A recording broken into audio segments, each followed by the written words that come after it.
अज़ीज़ तलबा और मोहतरम असातिज़ाए कराम, हमारे यूट्यूब चैनल उर्दू स्कूल पर आपका इस्तकबाल है। मैं अंसारी मोहम्मद हसनैन, मुअल्लिम, Rais high school and junior college Bhiwandi, आपका इस्तकबाल करता हूँ। तो चलिए आज का हमारा सबक शुरू करते हैं। जमात शशुम, मज़मून तारीख़ व शहरियत, सबक नंबर 7, मौर्य अहद का भारत। आज हम इस सबक का सवाल जवाब देखेंगे। इससे पहले हमने सबक को बहुत अच्छे तरीके से पढ़ा है। अगर आपने सबक को नहीं पढ़ा है तो उस सबक की लिंक हमने डिस्क्रिप्शन में डाल दी है। तो चलिए हमारा सबक शुरू करते हैं। सवाल जवाब। सवाल नंबर 1, एक जुमले में जवाब लिखिए।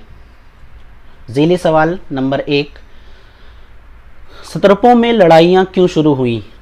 जवाब, सिकंदर की मौत के बाद इक़्तिदार हासिल करने के लिए सत्रपों में लड़ाइयाँ शुरू हुई। सवाल नंबर 2, बुद्ध मज़हब की तबलीग व इशाअत के लिए सम्राट अशोक ने किसे श्रीलंका भेजा?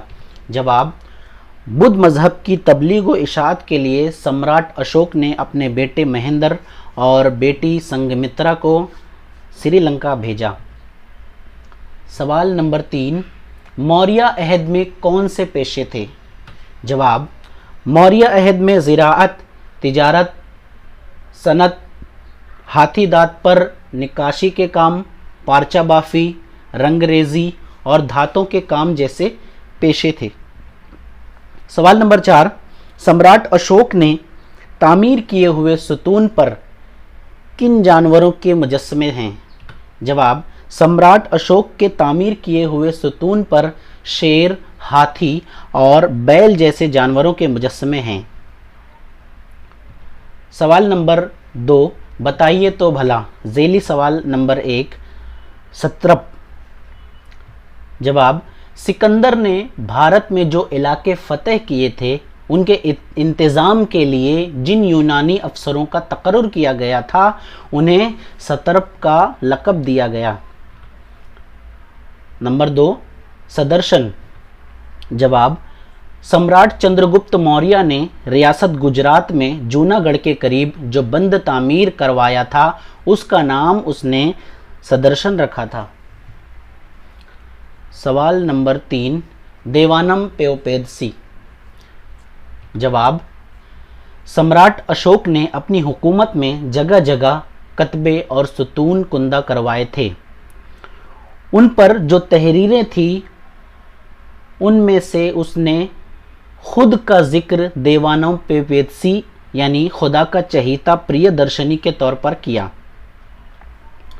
सवाल नंबर 4, अष्टपद।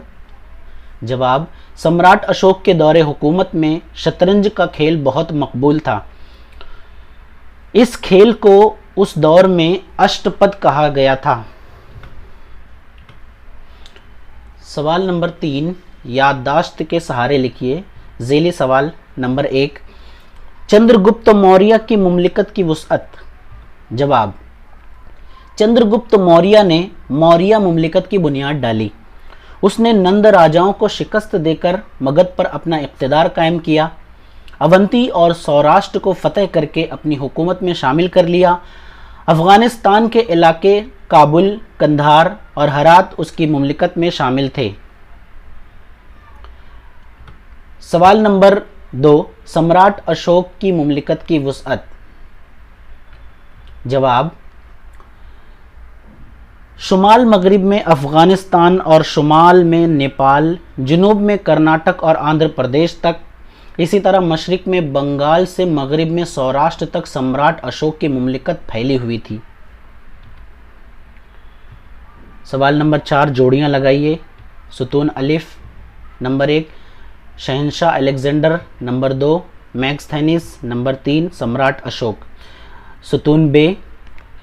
अलिफ में सेल्यूकस निकेटर का सफ़ीर, बे यूनान का शहंशाह, जीम रोम का शहंशाह और दाल मगध का शहंशाह। पहला शहंशाह अलेक्जेंडर का जवाब यूनान का शहंशाह, मैग्स्थेनिस, सेल्यूकस निकेटर का सफ़ीर, सम्राट अशोक मगध का सम्राट। सवाल नंबर 5, आज आपका क्या ख्याल है? सवाल नंबर 1, सिकंदर को आखिरकार पीछे हटना पड़ा। जवाब, सिकंदर के सिपाहियों को जंग के दौरान परेशानियों का सामना करना पड़ा। वो अपने वतन लौटने के लिए बेचैन हो गए थे। उन्होंने सिकंदर के खिलाफ बगावत कर दी। आखिरकार मजबूर होकर सिकंदर को पीछे हटना पड़ा। सवाल नंबर 2, यूनानी बादशाहों के सिक्के खास तर्ज के हुआ करते थे। जवाब, यूनानी बादशाहों के सिक्के खास तर्ज के हुआ करते थे। सिक्कों की एक जानिब बादशाह की और दूसरी जानिब यूनानी देवी देवताओं की तस्वीरें हुआ करती थी। सिक्के पर बादशाहों का नाम हुआ करता था।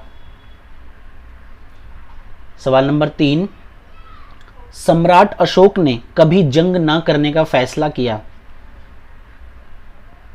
जवाब, मगध का सम्राट बनते ही अशोक ने कलिंग पर हमला करके उसे फतह कर लिया, लेकिन कलिंग में होने वाले खून खराबे को देखकर सम्राट अशोक ने कभी जंग ना करने का फैसला किया। सवाल नंबर 6, अपने लफ्ज़ों में बयान कीजिए। नंबर 1, सम्राट अशोक के अवामी फलाह बहबूद के लिए किए गए काम। जवाब, सम्राट अशोक ने लोगों की भलाई पर बहुत तवज्जो दी। सिर्फ इंसान ही नहीं, जानवरों को भी मुफ्त तिब्बी इमदाद फराहम की। बहुत सारी सड़कें बनवाईं, रास्ते पर साए के लिए दोनों जानिब दरख्त लगवाए, मुसाफिर खाने बनवाए और कुएं खुदवाए। सवाल नंबर 2, मौर्य अहद में तफरीह और खेल कूद के ज़राए। जवाब, मौर्य अहद में शहरों और देहातों में जश्न और तकरीबात का इनेकाद किया जाता था। रक्स और नगमा सराई के प्रोग्राम हुआ करते थे। कुश्ती के खेल और रथ की दौड़ भी मशहूर थी। चौसर यानी लूडो और शतरंज जैसे खेल बड़े शौक से खेले जाते थे।